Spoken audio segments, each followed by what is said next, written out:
Hello and welcome back to the Spa Hive Business Besties podcast. Good morning, Marianne.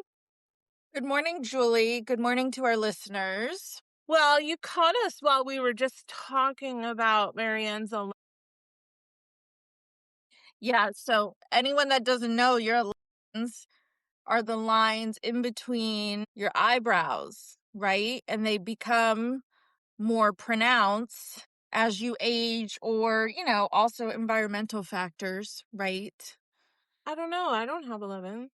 That's so cute. Maybe I don't furrow my brow as much. Yeah, I do. I guess I scowl a lot. That's why I think I just need some Botox to freeze my face. You always wear your glasses, though, because I would say, do you squint a lot? Because I feel like that could contribute to it, but you mostly wear your glasses. Yeah. Yeah, I have to wear my glasses. If I don't, we got a problem. Yeah, I have to worry more about here, my jowls. I just need a little pull up here, little tape. Well, I sent you that tape. Remember, we saw that tape that you could pull the skin on your thighs up? Yeah, so you don't have droopy knees. Yeah, that was. But I feel I like you don't. can see it. I mean, I guess Yeah. if you're pulling your skin up on your legs for your knees, then the tape's up higher if you have shorts or a knee length dress. But if I'm taping the side of my face, everyone's gonna see it. Oh no, I've been trying to do my new face device every single day, and I keep thinking that I'm just going to look more youthful, but I'm not sure that it's working. Well, let's leave our knees where they are and our 11s where they're at and your jowls where they're at and worry about something else, right? Yeah, I mean, let's talk about it's Valentine's Day. It's Galentine's Day, Julie. Oh, right, Valentine's Day is Saturday. I keep thinking it's Friday. Nope, it is Saturday this year, which is exciting. And today is Galentine's Day. So happy Galentine's Day. What a privilege to be here with you for that, gal pal. So fun. So fun to spend Valentine's Day with my business bestie. I'm the best. So much. Marianne is so much the best. So much. I'm just going to play that on loop in my head. Don't take that clip out and play it nonstop on our social media. Marianne Perfect. is the best. Marianne is the best. Marianne is the best. Maybe I'll be your new hype girl. All right. Sounds good. So this week we're going to talk about the cost of being the reliable one in your families, in your teams, or on your teams, and in your friendships. Yeah. Well, we probably could put this as part of the podcast, but the funny thing is, no matter where, Marianne, we worked, the spa always feels like it's last priority. Well, I think that goes to oh, it's just fun and fluff and buff, and it's just a add on. What is really self-care? What is wellness? Right.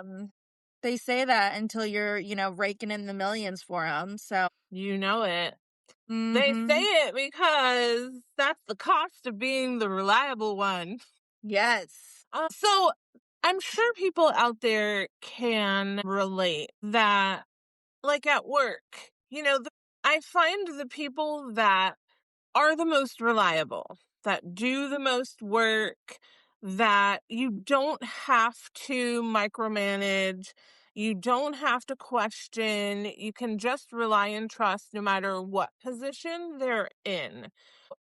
In your family life, right? The PTA always asks to head up a committee, or are you the one that gets cornered into baking for the bake sale? because people can rely on you. And I know that happens to me a lot, in Yeah. family, obviously in work because I choose to take a leadership role. Right. So, that's kind of a moot point because, the leader needs to be the reliable one most instances. But then, in my community as well, knowing that you know, if someone asks me to help out with something, that I'll get it done. And I'll be honest, I'm an only child. So I think from Yeah. an early age, I have been, an overachiever. Um, and want to be the one that helps people, the one that comes through for you. And I always, as an only child, right, I was the only one. And for a good portion of my youth, wasn't only the only female grandchild for like 4 to 5 years until I was like 5 years old. Because all my cousins are, 5 years younger and then some, right? My youngest cousin is, I don't know, she's probably 15 years younger, a good amount younger. And um and so, Julie, take care of the little kids. Julie, you know better than that, right? Always like, you're the big girl. You make sure that you're responsible. You're the responsible one.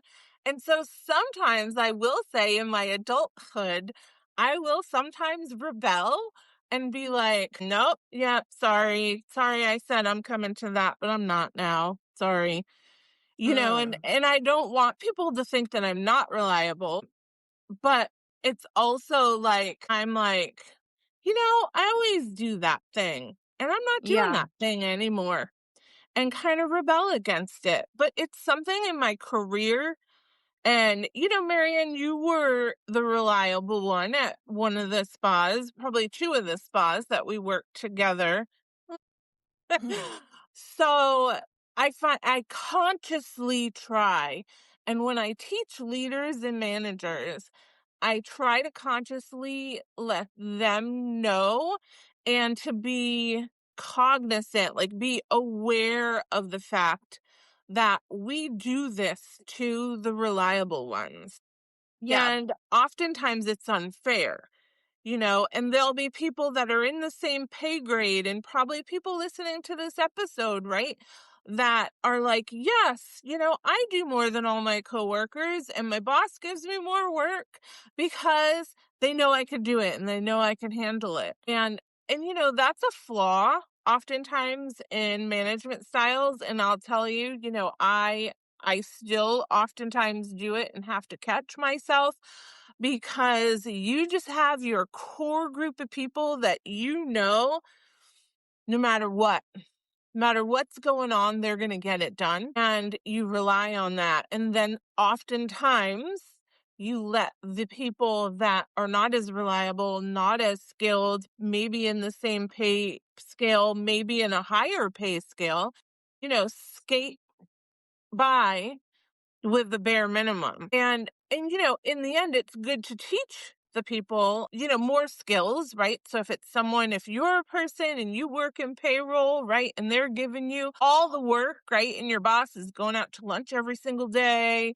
and you don't know what your coworkers are doing, but you're like in your cubicle, head down, getting it all done. Right. At the end of the day, does it make you a stronger person? Yes, but could it also make you resentful? I think yes. Yeah. I agree. I feel like, there is a sense of pride, right, when you are the reliable one. And some people just have it more in their makeup, right? Some people are Mhm. just more reliable. They want to be that person. And I can understand that. But I also do feel like you kind of slip into like a hero complex, which we've talked about before. And maybe we should talk about again. But Right.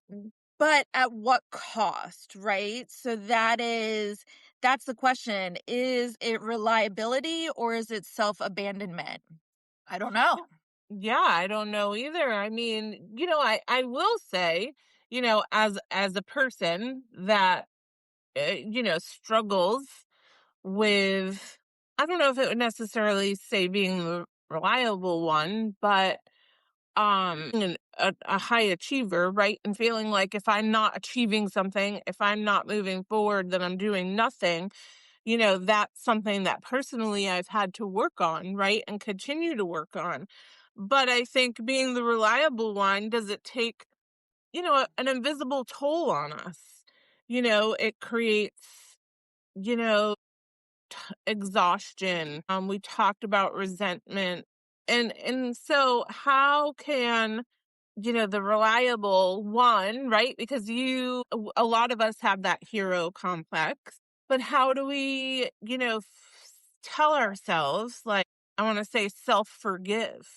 You know what I mean? Say, like, it's Mhm. okay. And I know we've said this before on the podcast, and we talk about it, off podcasts. It's okay to say no, right? It's okay to protect, ourself, our sanity. So then, is it reliability or is it self abandonment? And sometimes I think, by not doing it is self abandonment too. I can tell Yes. you for sure that my Oura ring says that my nervous system never turns off. Well, I don't know about your Aura ring. I've been thinking about it, and sometimes am starting to think maybe too much data for us is not a great thing. Knowledge is power, but I think it can complete some hyperfixation on these types of things. But yeah, Julie, I mean, when you're the one everyone counts on, your nervous system never turns off. Fun fact, a review in Harvard Business highlights the chronic stress reduces activity in your prefrontal cortex. That's the part of your brain that's responsible for strategic thinking and innovation. So when your nervous system never turns off, your amygdala, which is the fear center, becomes more reactive. So that means you're going to be left with less patience, reduce big picture thinking, lower creativity. So, when we're talking about your nervous system, we're not being dramatic. Your body literally has two main modes. One is fight and one is flight. So your body, your aura ring is telling you that your body is always in fight or flight or fight But or flight. but there's good news. So in What's the our good last news? last month, so I just uploaded my Oura Ring data this morning because I try not to be obsessive over it. So I try to not look at it each morning, but instead I take the reports and then analyze the data. Although I do still glance at it each day. And my Aura Ring, my Aura Ring. So I put it into my Chat GPT, and my Chat GPT said, Julie, we need to analyze what you're doing differently because you finally learned how to turn off your nervous system 24/7. Like getting restful sleep, your heart rate, is getting to like a 56 beats a minute when I'm sleeping, a good resting heart rate. Are I have a you are you good recovery rate. 56 beats a minute? I mean, should you check on that? Mine is like 75 beats a minute when I'm sleeping. Really? Yeah. Maybe you Yeah. should check on that. I don't know. I mean, I think we all know been talking to me less, so maybe that's been helping your aura, right? Okay, so I now what we should do I mean, is Gary's heart rate on a walk is like 60 okay, well, I don't know what's going on. I mean, because he is super cardiovascularly fit. okay, well, thanks. Now you've insulted me. No, I We haven't. should check it. We should check it when I come to visit you, right? Your Aura Ring's gonna like download the morning that I leave, and they're gonna be like, "What have you been doing? Why are you under so much stress? Your heart has not gone down. Do you need us to call someone?" I can't believe your heartbeat 56. I mean, You're that's less than a beat a second. I mean, you want a low resting heart rate for cardiovascular health. I mean, Like, mine's 75. if my resting heart rate was like 80, I would be at the doctor. But why are you making me now you're stressing me out, thanks. Now you're stressing me out. And yours doesn't dip in the night. It says my average heart rate at night is 75. Well, that just might be normal for you. I mean, we are all different. We Okay, yes, we're are all all different. different. Also, I feel like, and we've talked about this, and this is not an episode about hormones, but hormones come into play also with your heart rate. Yeah. Yeah. Um, Well, so I mean, you might be in a different, I mean, you are definitely in a different life phase than I am. So right. So I guess I'm just constantly stressed out. I'm um, in my recovery phase. So yes. I do all the things. So okay, so this is nothing about what the episode is about, I but mean, we've talked about this before. I think like this, I test this. Do you take your magnesium? so I haven't taken magnesium in a while. Because I do find the nights that I take my magnesium, so, and I've tested this because you know that I test all the theories of my Maybe sleep you should have been a patterns. scientist. Maybe you should have been a I know, scientist. right? Oh, um, and so the last like week I started taking my magnesium again. And so because I was like, why is my resting heart rate not getting below like 63? And, I just, some nights it would be like 67. And so then I said, well, let me take my magnesium again. Let me get into not looking at my phone right before bed, not having the TV on to something that's super stimulating right before bed. Like, because we were watching The Pit every single night before we went to bed in January, and that had my heart racing. And it actually makes difference. So So the last are you telling me right before bed I should not be reading my steamy smut books then? Maybe that's my problem. It's making my heart that might have your race. heart racing. That might have your heart racing. Yes. Well, I'm But I not have been giving that up. reading. So Well, you need to listen, you need to track your heart rate when you go to sleep listening to Little House on the Prairie versus Smut Book. boy, Just a test. I like to test those things. I mean, when I go to sleep listening to like the Hallow app, I put on the sleep meditation and it's like a quick prayer or whatever. I go to sleep before it's over and it's only a 10-minute thing. I'm sound asleep and I find like it's a more like peaceful, restful sleep the way like you go to bed. I don't know. I, I don't know. I am not a scientist, but I am very invested in tracking what makes me work and what makes me not work as a human. And she so is that's my little bit she's of an is my armchair little bit of advice. scientist. She's an armchair scientist, Right, everyone. exactly. You're So funny. Yeah, I mean, why is it hard to stop overgiving? Like, how do we stop overgiving? How do we not be afraid of disappointing people, saying, no, I'm not going to do that, and feeling selfish? What happens when we decide to step back? Now, at work, let this be known. I don't want you to not be doing and giving your best, but I want you to also be thinking about, how it benefits and serves you and your goals as well, not just how it's benefiting, the company, which we all know. yeah, not just benefiting quote unquote the man. I also think it's important to think about, kind of what phase you are in your professional life or your career. Like, are you in like a building phase? Because sometimes, you know, Mhm. the amount of stuff you do doesn't necessarily equate, right, correctly to let's say your compensation or something, because you are building, right? So I think Right. it's important to kind of look at it big picture to see and like really realize that, life is full of stages. But if you're constantly the reliable one, you still need to be reliable to yourself. And I think that's where the Mhm. downfall is, because we want you to be reliable, right? Being reliable is Right. something to take pride in. But if you're reliable to everyone else, what's left? And then you're left with the 75 resting heart rate at night. Me.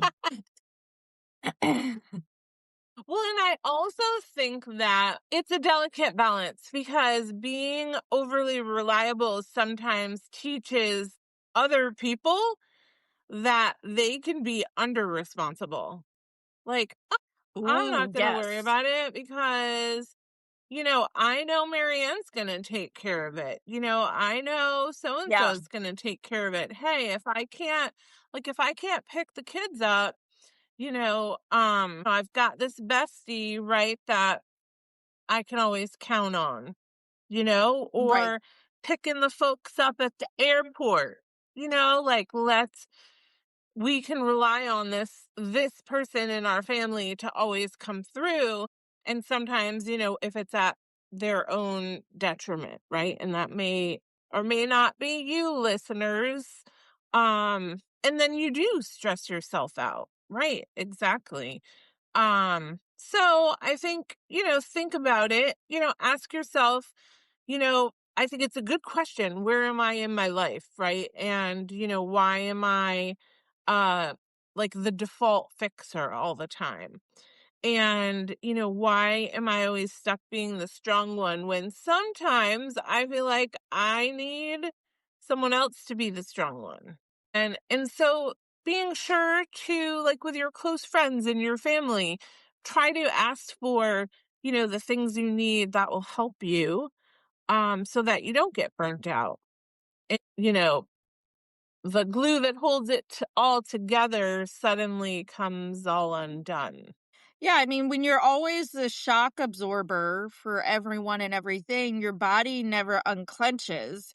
And that can have some real health effects, right? For your mind, your body, if you continue in this cycle. Yeah, great. Oh, so funny. So funny. I think, All right. being the reliable one is not the problem. Being the only one that holds everything together, that's when it starts to become a problem. So if you're always the strong one, the fixer, the planner, the glue, it might be time to ask yourself, am I being dependable or am I disappearing? I'm just chugging along. And so this week, I want you to think about picking one tiny thing to put down. Not because you don't care, because you do care. And remember that strong people, they deserve support too. We may sometimes seem like we don't need a pat on the back, right? Or someone to say, hey, you're doing a good job. But everybody really does need that. And if you are one of the crap heads that don't help and that aren't the reliable one, why don't you do something this week for that person in your life? Don't be a crap head. Yes, think about how I cannot be a craphead. And when you're Perfect. at work or at home, how I can do one thing to help out the people that I know are always the helpers. Well, we'll see you next week. Enjoy Galentine's Day with some of your besties like we do. Yes. And it's a great Valentine's Day. Wear the pink headband, have the heart-shaped treat, take a nice Mm, walk, get outside, and enjoy all the love out there. I love it. Happy Valentine's Day. Bye, Julie. Bye, listeners.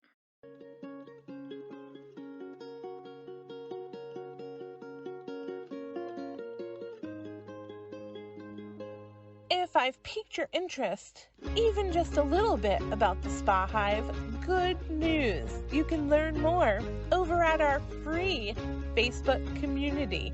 That's right. Head on over to Facebook, search Spa Hive Professional Community, and join me, my Spa Hive board, and over 400 other spa, hospitality, and wellness professionals there. The community is always free, chocked full of tips, tricks, and educational content to serve you. Look forward to seeing you there.